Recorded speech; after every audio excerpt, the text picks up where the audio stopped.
अस्सलाम वालेकुम वरहमतुल्लाहि वबरकातुहू। मैं हूं डॉक्टर माजिद और आप देख रहे हैं 5 मिनट की कुरान क्लास। तो मैं आपको खुश आमदीद कहता हूं। तो आज हम सूरह बकरा की आयत नंबर 13 का मुताला करेंगे। आइए आगाज करते हैं। औज़ु बिल्लाहि मिनश शैतानिर रजीम, बिस्मिल्लाहिर रहमानिर रहीम। व इज़ा क़ीला लहुम आमिनू कमा आमनन नास क़ालू अनुमिनु कमा आमनस सुफ़हा अला इन्नहुम हुमुस सुफ़हा वलाकिन ला यअलमून। सदक़ल्लाहुल अज़ीम। पहले हम इसका लफ्ज़ी तर्जुमा देखते हैं। व इज़ा, और जब, क़ीला उनसे कहा जाता है, लहुम उनके वास्ते, आमिनू ईमान लेके आओ, कमा जैसे, आमनन नासु ईमान लेके आए लोग, क़ालू वो सब कहते हैं, अनुमिनु क्या हम ईमान लेके आए, कमा जैसा कि, आमना ईमान लेके आए, हस्सुफाउ बेवकूफ लोग। अला जानिए, खबरदार, इन्नहुम बेशक वो सब, अस्सुफहा बेवकूफ हैं, वलाकिन लेकिन, ला यअलमून वो जानते नहीं है। हमारा तर्जुमा कुछ इस तरह का होगा। और जब उनसे कहा जाता है कि उन लोगों की तरह तुम भी ईमान लाओ, तो जवाब देते हैं कि हम ऐसा ईमान लाएं जैसा बेवकूफ लोग लाएं। खबरदार, यकीनन ये लोग बेवकूफ हैं लेकिन जानते नहीं।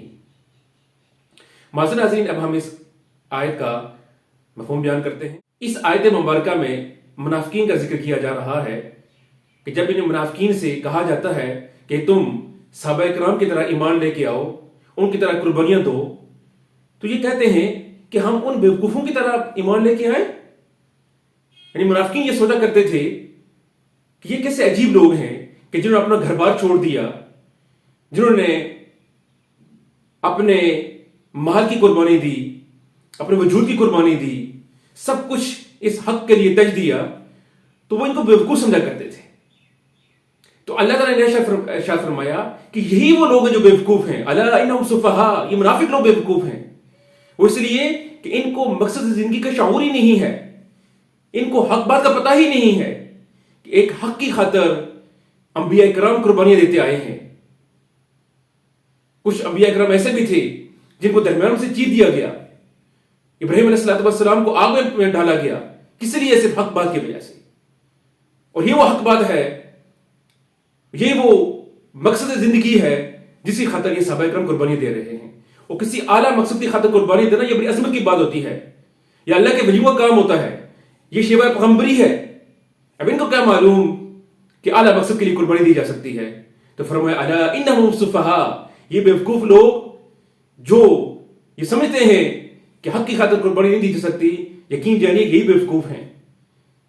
दुनिया में भी बेवकूफी कर रहे हैं और इन्हीं बेवकूफियों की वजह से आखिरत में इनके लिए दर्दनाक अज़ाब होगा। वो इसलिए कि ये जहन्नम के सबसे नीचे गड़े में होंगे। वलाकिन ला यशऊरून, लेकिन अफसोस ये बात भी है कि इनको मालूम ही नहीं है, ये बेइल्मी में कर रहे हैं। अल्लाह ताला से दुआ है कि वो हमें कुरान का सही फहम अता फरमाए। अस्सलामु अलैकुम व रहमतुल्लाहि व बरकातहू।